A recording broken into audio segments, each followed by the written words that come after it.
that the glaciers are our first warning system of significant climate change taking place.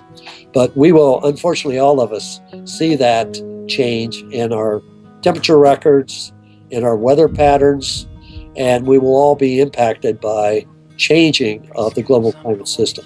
If you can think of glaciers as kind of an insurance policy against droughts and against dry seasons. But as they shrink and become smaller, there's less water that they're going to provide to the rivers in the regions where these glaciers exist.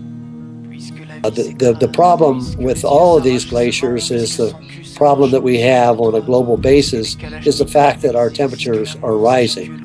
And our best evidence indicates that the reason for that temperature rise has to do with human activities, mainly the release of greenhouse gases into the atmosphere. And the big problem with glaciers is that on a global scale is they store so much water on land.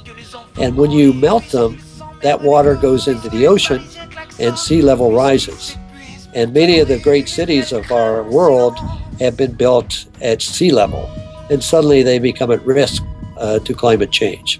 The water resources that come from glaciers, at the end of the day, water is needed for survival of all humans.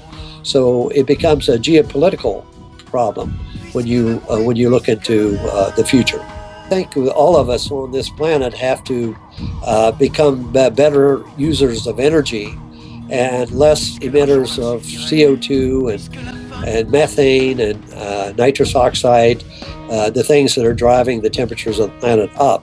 So we have to do a better job at reducing these emissions. I think we have to look at ways to take the CO2 out of the atmosphere and put it back into the earth.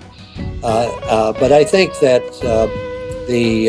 unfortunately, our technology and the length of time it's going to take to do this dooms many of the mountain glaciers simply because it's going to take a while for this to happen.